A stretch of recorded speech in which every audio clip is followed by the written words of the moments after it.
चंद्रयान 3 की लैंडिंग से पहले खुले कई सारे राज। इसरो ने खोला बड़ा राज, और शायद ये राज लूना 25 को नहीं मालूम था, इसलिए रोसकॉसमोस उसके ऊपर अमल नहीं कर पाया और दुर्घटना की वजह से लूना 25 क्रैश हो गया। दोस्तों, इस वीडियो के अंदर लूना 25 किन किन वजहों से क्रैश हुआ, क्या क्या गलतियां थी, क्या क्या फॉल्ट्स थे। देखिए, फॉल्ट होना कोई गलत बात नहीं है, हम किसी की निंदा नहीं कर रहे हैं, मगर एक टेक्निकली या फिर एक एजुकेशनल पर्पस के लिए हम सारे साइंस के भूखों और जानकारी हासिल करने वाले लोगों के लिए ये जानकारी लेकर आए हैं कि लूना 25 स्पेसक्राफ्ट के अंदर क्या क्या दुर्घटना की वजह रही थी, क्या क्या संभावनाएं थी जो कि शायद वो उन पे खरा नहीं उतर पाया। और साथ में हम ये भी आपको बताएंगे इस वीडियो के अंदर कि चंद्रयान 3 की लैंडिंग प्रोसेस है क्या, कि कल 23 अगस्त है और इसरो के मुताबिक 23 अगस्त को लैंडिंग हो जाएगी। किन किन प्रक्रियाओं से गुजर के क्या क्या स्टेप्स, फाइनल स्टेप्स होंगे चंद्रयान 3 के जो उसको सॉफ्ट लैंडिंग करने में मदद करेगा, और वो गलतियां क्या थी लूना 25 की जो कि चंद्रयान 3 नहीं करेगा। और साथ में ये भी बताएंगे कि दोस्तों, हार या जीत जैसी कोई चीज नहीं होती। दोनों देशों ने बहुत कोशिश की, बहुत प्रयास किया, बहुत अब उनके साइंटिस्टों ने मेहनत की, उनकी सरकारों ने मेहनत की, और अब वो सफलतापूर्वक चंद्रयान 3 आगे बढ़ रहा है। लेकिन हमारा दोस्त रशिया नहीं कर पाया। मे भी हो सकता है नेक्स्ट ईयर या अगले प्रोजेक्ट में वो सफलतापूर्वक कर पाए, हमारी उनको दुआएं हैं। दोस्तों, चलिए शुरू करते हैं। दोस्तों, चंद्रयान 3 की लैंडिंग से पहले क्या क्या राज खोले इसरो ने आपको बताते हैं। दोस्तों, रशिया शायद जानते हुए अनजान रह गया उन राज से, या फिर उनके साइंटिस्ट वो समझ नहीं पाए जो कि इसरो के साइंटिस्ट समझ गए। देखिए दोस्तों, समझने वाली बात है, मतलब आप इस बात को समझिए कि चंद्रयान 3 आज सफलतापूर्वक इतने आगे बढ़ा है और सॉफ्ट लैंडिंग करने वाला है। जी, हम सबको उम्मीदें हैं, हमें भरोसा है, विश्वास है कि हमारे चंद्रयान 3 सॉफ्ट लैंडिंग करेगा, क्योंकि हमारे साइंटिस्टों की बहुत सारी उम्मीद और मेहनत लगी हुई है।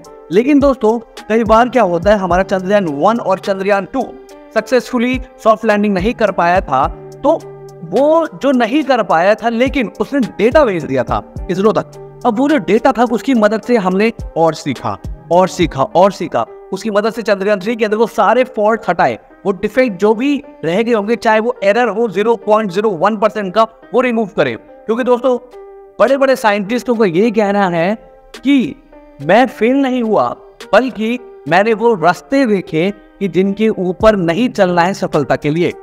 दोस्तों, एक्टिव मैन्यूवरिंग सिस्टम क्या होता है? दोस्तों, इससे पहले आपको बताते हैं कि जो टेक्नोलॉजी फॉल्ट हो सकते थे वो दो तरीके के हो सकते थे।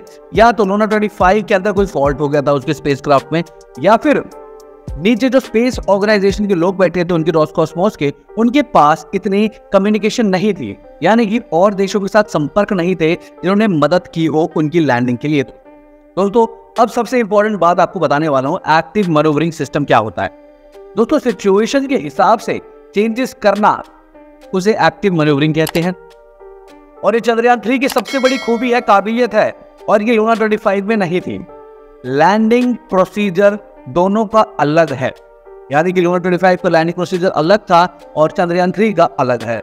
दोस्तों, चंद्रयान 3 ये 30 किलोमीटर की हाइट से उतरेगा। लूना 25 ने कहा था कि वो चंद्रमा की सतह से 18 किलोमीटर की ऊंचाई से करेगा अपनी लैंडिंग प्रोसेस को शुरू। अब दोस्तों, 30 किलोमीटर और एक तरफ 18 किलोमीटर, दोनों में इतना अंतर क्यों है?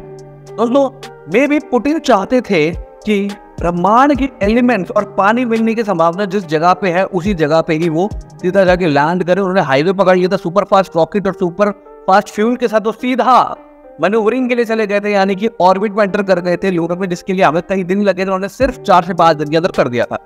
दोस्तों, रोसकॉसमोस ने कहा था 21, 22, 23 में कभी भी उतर जाएगा लूना 25 चंद्रमा की सतह पर। लेकिन दोस्तों, 50 साल से पहले जो उनकी काबिलियत थी, शायद वो आज नहीं है। 18 किलोमीटर की हाइट क्यों चुनी गई? इस पे उतरना एक बहुत बड़ा टास्क है। चंद्रमा की सतह से 18 किलोमीटर से उतरना बहुत बड़ा टास्क है, बहुत बड़ी रिस्क है। जितना पास होगा ना स्पेसक्राफ्ट दोस्तों, मून की या फिर किसी भी सेलेस्टियल बॉडी के, चाहे वो प्लैनेट हो मार्स जैसा या फिर सैटेलाइट हो मून जैसी, उसकी इतने नजदीक 18 किलोमीटर की ऊंचाई से अगर आप लैंडिंग प्रोसीजर शुरू करेंगे, दोस्तों क्या होगा, जितनी नजदीक होगा वो उस सतह से, उतनी ही ग्रेविटी का ज्यादा असर होगा। ग्रेविटी उतना ही उसे खींचेगी अपनी ओर, जितना दूर रहेगा उतनी ही कम ग्रेविटी। इसलिए इसरो ने 30 किलोमीटर चुना और रोसकॉसमोस ने 18 किलोमीटर चुना। दोस्तों, जब वो ऑर्बिट में घूम रहे हैं स्पेसक्राफ्ट, तो उनकी स्पीड लगभग 6000 किलोमीटर प्रति घंटे की है, बहुत ज्यादा। अब लैंडिंग के लिए उनको रफ्तार को शिफ्ट करना पड़ेगा 1 मीटर प्रति सेकंड की रफ्तार पे, जो कि बहुत मुश्किल टास्क है। 6000 किलोमीटर प्रति घंटा और 1 मीटर पर सेकंड की रफ्तार। देख रहे हैं कितना बड़ा डिस्टेंस है, कितना बड़ा डिफरेंस है। दोस्तों टाइम चाहिए इसको करने के लिए। अब 18 किलोमीटर से आप तुरंत से नहीं कर पाएंगे। 30 किलोमीटर से जो इसरो ने रखा है एक डिस्टेंस, वो उसके थ्रू होने के चांसेस ज्यादा हैं।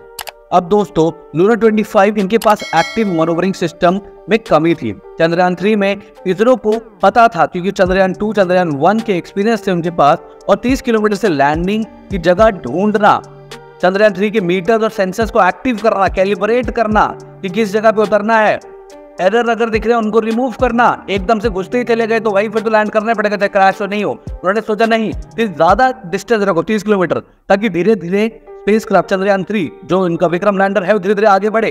धीरे धीरे आगे बढ़ेगा तो उसके पास टाइम होगा, कैमरेज के पास फोटो लेने का, वीडियो लेने का, और उसके एआई को प्रोसेस करने के लिए, ताकि वो कैलिब्रेट कर सके डिस्टेंस कितना है, नीचे सतह कैसी है, पत्थर तो नहीं है, क्रेटर्स तो नहीं है, गड्ढे तो नहीं है, क्या टांगे फिसल तो नहीं जाएंगी, दब तो नहीं जाएंगी। वो हॉरिजॉन्टली आगे बढ़ रहा है, उसे वर्टिकल शिफ्ट करना पड़ेगा विक्रम लैंडर को। तो ये सारी चीजों के लिए समय चाहिए, और समय तभी मिलेगा जब डिस्टेंस ज्यादा होगा।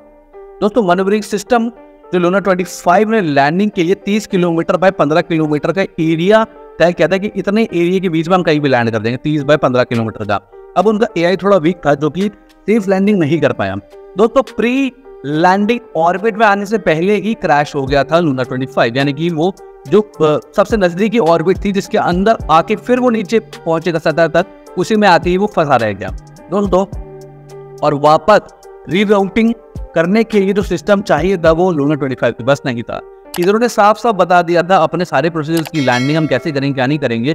उसके बावजूद भी शायद अब रशिया को पता नहीं क्या लगा कि उनको किसी की हेल्प नहीं चाहिए या वो खुद अपने आप करेंगे। खैर अब भगवान जाने, बट स्टिल जो भी है अब चंद्रयान 3 आगे बढ़ता जा रहा है 30 किलोमीटर। अब यानी कि दोस्तों 30 किलोमीटर हम कह रहे हैं, चंद्रयान 3 30 किलोमीटर से लैंडिंग प्रोसीजर शुरू करेगा, यानी कि आप ये समझ लीजिए कि 25 से 30 किलोमीटर के बीच का डिफरेंस रहेगा। पहली सूरज की किरण के साथ रोशनी पड़ते ही वो अपना प्रोसेस शुरू कर देगा, यानी कि 23 अगस्त को 18 मिनट के सेशन में पता चल जाएगा क्या असली सिचुएशन है। यानी कि जब 18 मिनट बचेगा लैंडिंग से पहले, उसी के अंदर सारा चीज का खेल होगा। दोस्तों जो टाइम है 6:04 पे लैंड होगा इसरो का चंद्रयान 3, भारत का तिरंगा लहराएगा चंद्रमा के ऊपर, और जो प्रोसीजर है लैंडिंग का वो शुरू हो जाएगा 5:30 बजे करीब।